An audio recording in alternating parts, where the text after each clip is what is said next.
아멘. 예, 오늘은 본문의 말씀을 가지고 살아 역사는 하나님의 말씀이라고 하는 제목으로 은혜를 나누고자 합니다. 오늘 말씀 나누기 전에 우리 인사합니다. 앞뒤 또 좌우 바라보시면서 오늘 그렇게 한번 인사합니다. 하나님의 말씀은 살아있고 능력이 있습니다. 아멘. 여러분, 하나님의 말씀은 살아있습니다. 그래서 하나님의 말씀은 살아있기 때문에 문제를 해결하고 사람을 변화시키는 능력이 있습니다.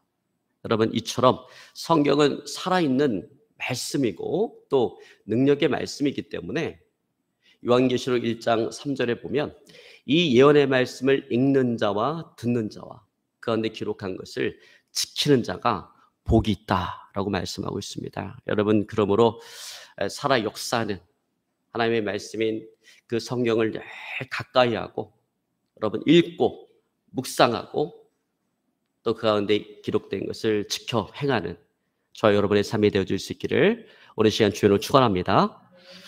여러분, 정강 목사님께서 쓰신 성경을 사랑합니다라고 하는 그 책이 있습니다. 그 책에 보면 거북이 교인에 대한 이야기를 합니다. 여러분, 새는요 10일을 굶으면 죽는다고 합니다. 개는 20일까지 견딜 수 있다고 합니다. 근데 거북이는요 500일을 먹지 않아도 500일을 굶어도 살아간다고 합니다. 근데 물론 먹지를 않았기 때문에 기력은 없고 움직일 수 있는 힘은 없고 그냥 생명만 이어가는 거예요. 자, 그런데 이렇게 먹지 않은 거북이처럼 살아는 있지만 힘을 쓰지 못하는 교인들을 가리켜서 거북이 교인이다, 그렇게 표현을 했습니다. 즉 영적인 양식을 먹지 않는 교인들, 말씀으로부터 멀어진 교인들, 그래서 영적인 힘을 잃어버린 교인들, 그 사람들이 바로 거북이 교인이다라고 하는 거예요. 자, 여러분, 그런 의미에서 여러분 어떻습니까? 여러분 혹시 거북이 교인이 되어져 가고 있지는 않습니까? 영혼의 양식인 이 성경 말씀을 먹지 않고 용케 살아가는 교인들은 다 하나같이 거북이 교인인 것입니다. 여러분, 제가 수원 모교에서 부교육자로 이렇게 사역을 할 때 제가 맡은 그 교구에 성도님 한 분이 언제까 저에게 그렇게 말씀을 하시더라고요. 목사님, 저는 매 주일마다 이렇게 설교를 듣고 성경을 읽는데 나이가 많아서 그런지 돌아서면 다 잊어버려요. 그래서 제가 그렇게 얘기했어요. 성도님, 저는 젊은데 저도 똑같아요. 근데 저는 하루에 3끼 식사를 합니다. 1년이면 1000끼 식사를 하고요. 제 나이가 40이니까 저는 40평생을 살아오면서 4만 끼의 식사를 했습니다. 그렇지만 기억에 남는 식사가 없습니다. 그리고 제 몸 안에는 밥도 없고 반찬도 없습니다. 하지만 그 4만 끼의 식사가 있었기 때문에 저는 살고 또 자라고 성장하고 힘을 쓰고 일을 하며 살아가는 것입니다. 영의 양식도 마찬가지입니다. 영의 양식도 설교를 듣고 성경을 읽고 곧 잊어버립니다. 하지만 그것이 우리 영혼을 살게 하고 자라게 하고 살찌게 하고 힘을 쓰는 겁니다. 힘을 쓰게 하는 겁니다. 그렇게 말했던 기억이 있습니다. 여러분, 그런 의미에서 콩나물 교인이다라고 하는 말이 있습니다. 여러분, 옛날 어르신들은 콩나물을 많이 키웠을 거예요. 옛날에는 콩나물을 사 먹지 않았어요. 다 집에서 콩나물을 키웠습니다. 저희 부모님도 시루에다가 이렇게 콩나물을 키웠는데 항상 그 물 주는 것은 제 몫이었어요. 그래서 학교 갔다가 돌아오면 항상 그 콩나물에 물을 줍니다. 시루에 이렇게 천을 덮어놨어요. 햇빛이 들어가면 안 되기 때문에 덮어놨는데 그 천을 탁 걷어내고 물을 주면 물을 주자마자 그 물이 아래로 그냥 쭉 빠져버립니다. 근데 신기한 게도 콩나물은 자란다라고 하는 거예요. 여러분, 이처럼 우리가 설교를 듣고 또 성경을 읽고 금방 잊어버려도 그 덕에 우리 영혼이 살아가는 것입니다. 또 성장하는 것입니다. 살찌고 힘을 얻게 되어지는 것입니다. 여러분 믿으시길 저는 축원합니다. 여러분 그래서 베드로 사도는 베드로전서 2장 2절에 갓난아이 같이 순전하고 신령한 젖을 사모하라. 이는 그로 말미암아 너희로 구원에 이르도록 자라게 하려 함이니라 라고 말씀하고 있습니다. 여러분 그렇습니다. 신령한 젖이 그 하나님의 말씀이 우리 영혼을 살게 만드는 것입니다. 그리고 우리 영혼을 자라게 하는 것입니다. 그러면 여러분 우리가 이렇게 주일날 선포되어지는 하나님의 말씀을 듣고 우리가 평일날 성경을 읽는다라고 하는 것이 이게 아무것도 아닌 게 아니에요. 여러분 이것이 있기 때문에 우리 영혼이 사는 것입니다. 우리 영혼이 살고 우리 영혼이 자라고 살이 찌고 힘을 얻게 되어지는 것입니다. 여러분 믿으시기를 주님 축원합니다. 또 하나님의 말씀은요 사람을 변화시키는 능력이 있습니다. 제가 1997년에 안세대학교 신학대학원에 입학을 했고 2000년도에 이제 졸업을 하게 되었는데 그 2000년도에 베스트셀러 1위를 했던 소설이 있는데 그 소설이 뭐냐면 가시고기라고 하는 소설이에요. 근데 그 가시고기를 쓴 저자인 조창인 그 집사님의 이야기입니다. 당시 조창인 집사님은 안산 동산교회 집사였어요. 근데 그가 쓴 이 가시고기라고 하는 소설이 출판되자마자 200만 부가 팔려서 초 베스트셀러가 되었습니다. 자, 그는 한때 실력을 인정받고 장래가 촉망되는 젊은 기자였습니다. 그런데 그가 취재한 사건이 잘못되어지면서 교도소를 가게 되었어요.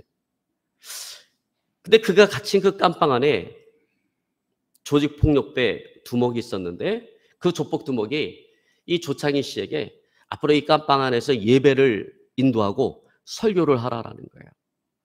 배운 사람이라고 하는 이유로 어렸을 때 주일학교 한두 번 다녀봤다라고 하는 이유로 앞으로 이 깜빵 안에서 예배를 인도하고 설교를 하라라는 것입니다.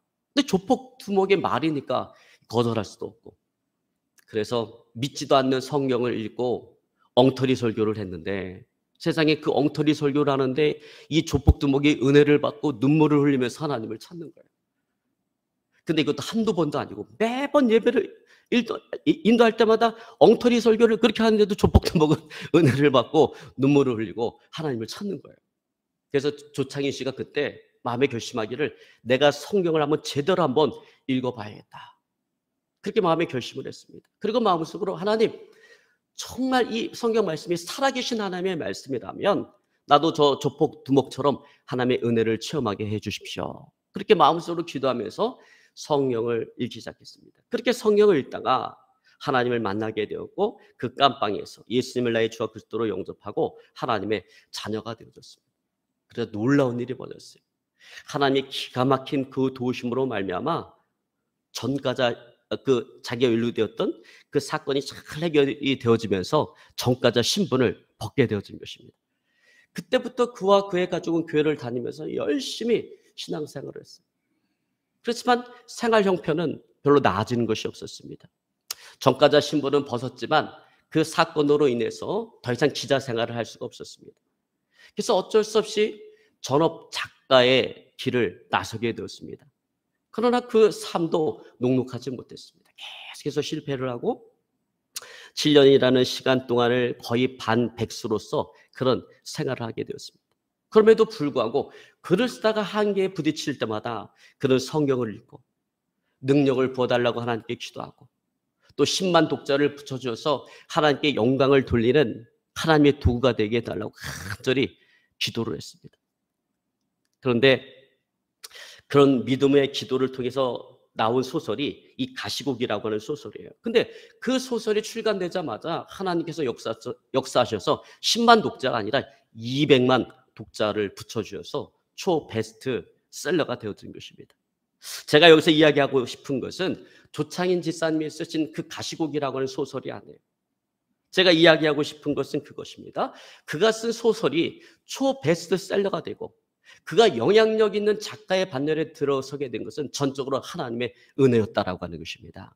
그리고 중요한 것은 그가 이와 같은 하나님의 은혜를 받기 전에 무엇이 무엇이 그로 하여금 이와 같은 하나님의 은혜를 받기에 합당한 사람으로 만들어 주었는가라고 하는 거예요. 여러분, 그것은 두말할 필요도 없이 성경인 것입니다. 그가 변화되어진 것은 선행이나 어떤 자기 노력에 의해서가 아니라 말씀인 것입니다. 말씀을 읽다가 변화가 되어졌습니다. 여러분, 그렇습니다. 말씀은 사람을 변화시키는 능력이 있습니다. 사람들은 성경이 증가하는 내용을 무시하고 그것을 인정하려고 하지 않지만, 그러나 성경은 사람을 변화시키는 능력이 있는 하나님의 말씀인 것입니다. 여러분, 믿으시기를 주님으로 축원합니다. 여러분, 프랑스의 그 무신론 철학자 볼테르라고 하는 사람이 있습니다. 이 사람이 무신론자답게 이렇게 얘기를 했습니다. 하나님은 존재하지 않는다. 천국과 지옥도 없다. 그리고 앞으로 100년 안에 이 지구상의 성경은 단 한 권도 남아있지 않을 것이고 기독교는 영원히 사라지게 될 것이다.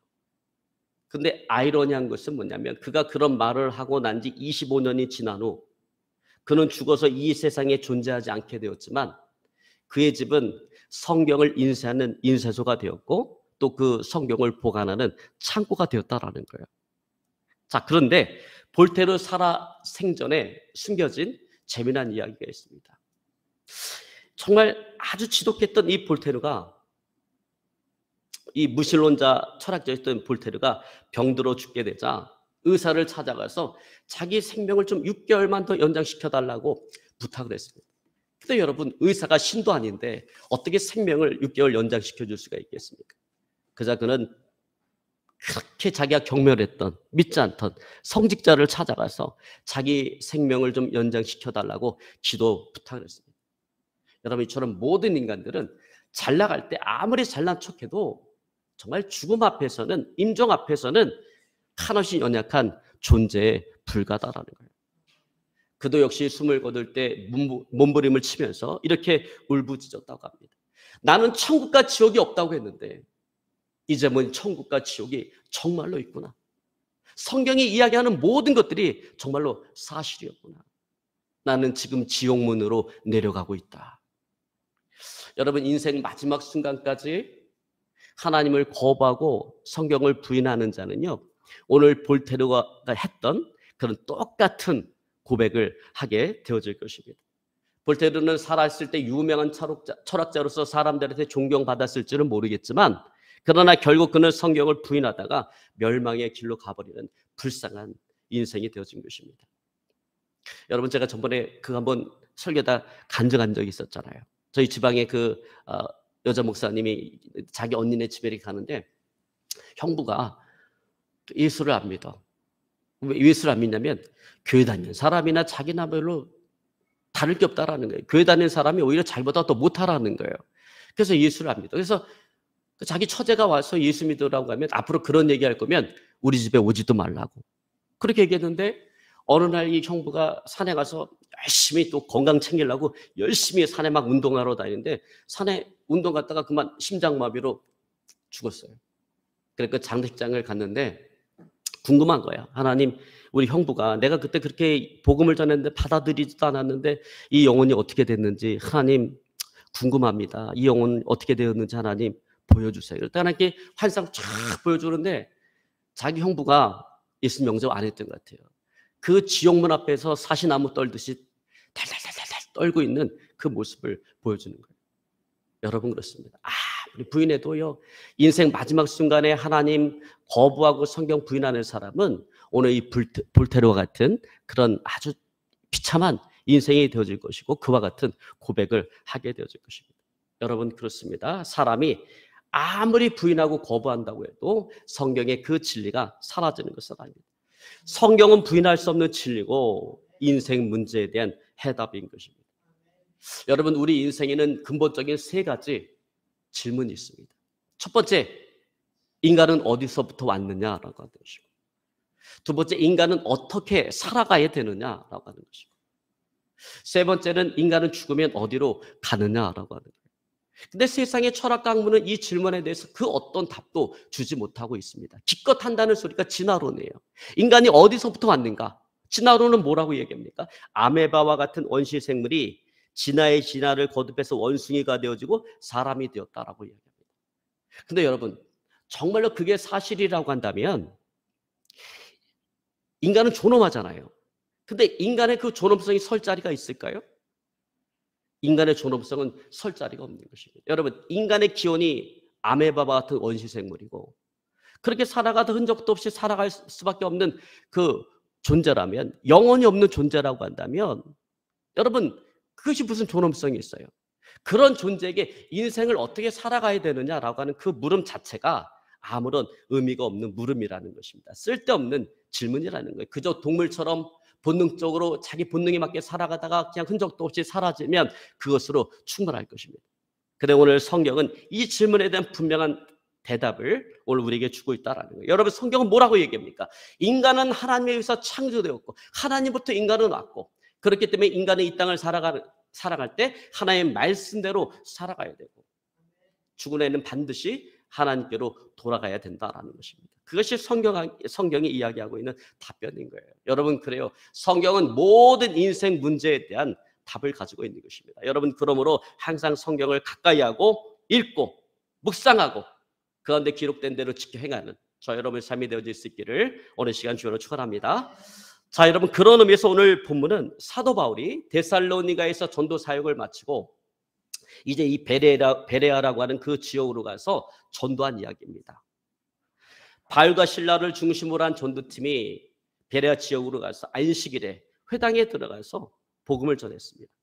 그런데 이 데살로니가 사람들은 말씀에 대해서 별로 열심도 없고 사모함이 없는데 이 베레아 지역 사람들은 말씀에 대한 열정과 사모함이 아주 강했습니다. 그래서 그들을 사도 바울이 복음을 전할 때 그것을 간절한 마음으로 받고 정말 이것이 그러한가 그렇지 아니한가 이걸 확인하기 위해서 날마다 성경을 상고했다라고 이야기합니다. 자, 중요한 것은 이것입니다.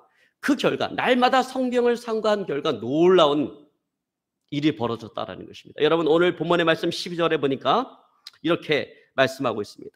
그중에 믿는 사람이 많고 또 헬라의 기브인과 남자가 적지 아니하나. 여러분, 특별히 여기 헬라의 기브인과 남자가 적지 아니했다라고 말하는데 그들은 상류 사회에 속한 사람들이에요. 그리고 어떤 사회적인 영향력을 끼칠 수 있는 힘이 있는 그런 헬라인들입니다. 근데 이들이 복음을 받아들이고 이들이 그리스도인이 되었다라는 거예요. 여러분, 이것은 정말 놀라지 않을 수 없는 엄청난 사건인 것입니다. 여러분, 모름지기 복음이라고 하는 것은요, 힘들고 어렵고 가난한 사람들에게 잘 들어가게 되어져 있습니다. 왜냐하면 어렵고 고통스러운 환경 속에서 희망을 찾을 수 없는 환경 속에서 뭔가 그 마음속에 희망을 줄 수 있는 무엇인가를 간절히 갈망하고 있기 때문에 그래요. 여러분, 그래서 우리나라도 보면 한국전쟁 이후에 경제적으로 너무나 어려울 때 희망을 찾기가 너무나 힘든 그런 환경 속에서 기독교의 복음은 폭발적으로 성장해 나갔습니다. 왜? 이 복음이라고 하는 것이 힘들고 어렵고 가난하고 그래서 희망을 찾을 수 없는 사람들에게 희망을 주었기 때문에 그렇습니다. 그래서 여러분, 우리나라 같은 경우에 1970년에서 80년 그 10년여간에 기독교는요 폭발적으로 성장을 했어요. 그래서 여러분, 성도 70만을 자랑하는 여의도 순복음교회를 필두로 한 한국의 그 초대형 교회들은 다 이때 세워진 교회들이에요. 여러분, 요즘에는 이런 교회가 나타나지 않아요. 아무리 목사님이 능력이 있고 뛰어나도 이런 초대형 교회는 이제는 우리나라에서 이런 교회는 나올 수가 없습니다. 그러나 급속한 경제 성장으로 인해서 국민 소득이 2만 불을 넘어가면서 한국 교회의 성장이 멈췄었습니다. 그리고 3만 불로 넘어가면서 이제는 하향세를 그리고 있습니다. 줄어들고 있어요. 여러분, 이렇게 된 데는 여러 가지 이유가 있겠지만 가장 중요한 것은 뭐예요? 경제 성장으로 인한 물질적인 부유함입니다. 그래서 여러분, 기독교만 줄어드는 것이 아니라 천주교 신자도 줄어들고 불교 신자도 줄어들고 다 줄어들고 있습니다. 이처럼 경제 성장으로 인한 물질적인 부유는 사람들을 종교적 관심으로부터 멀어지게 만들고 자기들의 그 쾌락과 즐거움을 쫓아가게 만드는 것입니다. 그래서 여러분, 중국도 똑같은 현상이 벌어지고 있어요. 여러분, 처음에 중국에 복음이 들어갔을 때 복음이 얼마나 폭발적으로 막 성장했는지 몰라요. 중국이 가난하고 못 살 때. 근데 지금 중국은 잘 살잖아요. 경제 대국 세계 2위를 차지하고 있지 않습니까? 그러다 보니까 중국도 이제 하향세로 접어들어서 기독교인과 줄어들고 있습니다. 근데 여러분, 이게 후진국에서 중진국으로 넘어가고 중진국의 선진국 그 입구를 들어서는 모든 나라 가운데 아주 공통적으로 나타나는 그런 현상입니다. 자, 여러분, 바로 그런 점에서 볼 때 이 믿는 헬라의 귀부인과 남자가 적지 않았다라고 한 이 사실은 정말로 놀라운 사건이 아닐 수 없다라고 하는 것입니다. 왜냐하면 이들은 세상적으로 볼 때 부족함이 없는 사람들이기 때문에 그래요. 잘 사는 사람들이기 때문에 그래요. 경제적으로 아주 넉넉한 사람이기 때문에 그래요. 그런 세상적인 권세도 있고 또 물질적으로 부유한 사람들입니다. 그렇기 때문에 그들은 종교에 대해서 그렇게 관심을 많이 두는 사람들이 아니었던 것입니다. 여러분, 물론 이들은 헬라인으로서 유대교에 입교한 자들이고 또 하나님의 말씀을 듣기 위해서 오늘 회당에 모인 사람들이기도 합니다. 하지만 오늘 이들에게 있어서 유대교의 사상이라고 하는 것은 종교라기보다 그것은 일종의 철학으로 간주가 되어졌습니다. 여러분, 그렇습니다. 이처럼 헬라 철학에 익숙한 지식인으로서, 그들은 헬라 철학에 익숙한 지식인으로서 자신들의 지식을 넓히기 위해서 유대 종교 철학에 관심을 가지고 유대교에 입교한 자들인 것입니다. 근데 여러분, 당시에 그 헬라 철학이라고 하는 것은 사도들이 전한 그 복음을 수준 이하의 철학으로 취급을 했습니다. 수준 이하의 사상으로 취급을 했습니다. 그래서 바울이 고린도전서 1장 23절에 보면 이렇게 이야기합니다. 우리는 십자가에 못 박힌 그리스도를 전하니 유대인에게는 거리끼는 것이요 이방인에게는 미련한 것이로다. 자, 이처럼 헬라 철학에 익숙한 이방인들에게 있어서 사도들이 전한 복음은 미련한 것으로 취급되어졌다라는 거예요. 한마디로 무슨 얘기예요? 수준 이하의 철학, 수준 이하의 사상으로 그렇게 취급되었다라는 것입니다. 그런데 그렇게 취급받았던 복음을 지금 적지 않은 헬라의 귀부인과 남자들이 그것을 받아들인 것입니다. 그리고 그리스도인이 되어진 것입니다. 여러분, 이것이 얼마나 놀라운 사건이냐라고 하는 거예요. 여러분, 그들을 변화시킨 것이 뭡니까? 무엇이 그들을 변화시켰습니까? 바로 성경이라는 거예요. 그들의 사도들이 전한 그 복음이 과연 그런가, 맞는가, 틀린가, 이걸 확인하기 위해서 날마다 성경을 상고했다라는 거예요. 날마다 성경을 깊이 들여다보고 연구했다라는 것입니다. 물론 이들이 이렇게 성경을 깊이 들여다보고 연구할 때는 어떤 철학적인 호기심, 그리고 새로운 사상에 대한 지식을 얻고자 하는 그런 마음에서 비롯되어졌을 거예요. 동기가 어떻든지 간에 그들은 이렇게 성경 말씀을 읽다가 변화되어져서 그리스도인이 되었다라고 하는 것입니다. 여러분, 그렇습니다. 성경은 이렇게 사람을 변화시키는 능력이 있는 것입니다. 왜냐하면 성경은 단순한 인쇄물이 아니라, 단순한 기록물이 아니라 성경은 기록되어진 하나님의 말씀이기 때문에 그렇습니다. 여러분, 그러기에 히브리서 4장 12절에 기록된 하나님의 말씀에 대해서 이렇게 이야기합니다. 하나님의 말씀은 살아있고 활력이 있어 좌우의 날선 어떤 곰보다도 예리하여 우리의 혼과 영과 및 간절과 골수를 찔러 쪼개게 하자며 우리의 마음과 생각과 뜻을 판단하나니라고 이야기했습니다. 여러분, 그렇습니다. 성경은 단순한 인쇄물이 아닌 것입니다. 성경은 기록된 하나님의 말씀인 것입니다. 살아있는 하나님의 말씀인 것입니다. 살아서 역사하는 하나님의 말씀인 것입니다. 우리 인생의 문제에 대한 모든 해답을 주고 있는 하나님의 말씀인 것입니다. 여러분, 그러므로 항상 이 기록된 하나님의 말씀을 가까이 하시기를 오늘 시간 주여 축원합니다. 그리고 성경은 이렇게 하나님의 말씀을 가까이 하는 자가 얻게 되어질 그 복에 대해서 시편 1편 3절에 이렇게 말씀하고 있습니다. 그는 시냇가에 심은 나무가 초를 자라 열매를 맺으며 그 잎사귀가 마르지 아니한 같으니 그 행사가 다 형통하리로다. 하나님의 말씀을 가까이 하고 그 말씀을 읽고 묵상하고 그 안에 기록한 대로 지켜 행하는 자에게 하나님께서는 형통의 복을 약속하시는 것입니다. 여러분, 그러하기에 여호수아 1장 8절에 동일한 약속을 하나님 또한 주시고 있습니다. 이 율법책을 내 입에서 떠나지 말게 하며 주야로 그것을 묵상하여 그 가운데 기록된 대로 다 지켜 행하라. 그러면 내 길이 평탄할 것이고 내가 형통하리라 라고 말씀하셨습니다. 여러분, 그러므로 우리가 사람들에게 줄 수 있는 최고의 선물은 성경인 것입니다. 여러분, 이 세상에 가장 복된 선물은 성경인 것입니다. 여러분, 이 세상에 가장 값비싼 선물은 성경인 것입니다. 여러분, 물론 우리는 성경을 살 수가 있죠. 기독서점 가서 4만 원, 5만 원 돈 주면 얼마든지 성경을 살 수가 있습니다. 그러나 성경이 이야기하는 그 내용, 그 축복은 우리가 돈으로 살 수가 없는 것입니다. 그것은 오직 우리가 하나님의 말씀을 가까이 하고 읽고 묵상하고 그것을 지켜 행할 때 받을 수가 있는 것입니다. 자, 여러분, 그런 의미에서 여러분 성경을 읽고 있습니까? 우리가 1년에 성경 일독하자, 성경 일독하기 운동을 벌이고 있는데 정말 성경을 읽고 그 안에 기록된 대로 내가 살아가기 위해서 힘쓰고 애쓰고 살아가고 있는가? 여러분 혹시 너무나 성경이 흔해서 그 안에 담겨져 있는 내용조차도 내가 가볍게 여기고 있지는 않은가? 여러분 돌아볼 수 있기를 주로 축원합니다. 여러분 우리가 이렇게 손쉽게 늘 성경을 손에 쥐고 아무데든지 언제든지 내가 성경을 읽고 싶을 때 성경을 읽을 수 있다라고 하는 것은 엄청난 축복인 것입니다. 여러분 북한 선교 소식지인 모퉁이들 선교회나 카타콤 소식지에 보면 북한에 있는 그 지하교회 성도들의 삶을 잘 보여주고 있습니다. 여러분 북한사회는 성경책이 불법적인 책이에요. 성경을 소지할 수가 없습니다. 그렇기 때문에 그들은 성경 말씀을 종이에다 써서 그것을 들고 다니면서 몰래 그것을 읽고 또 읽습니다.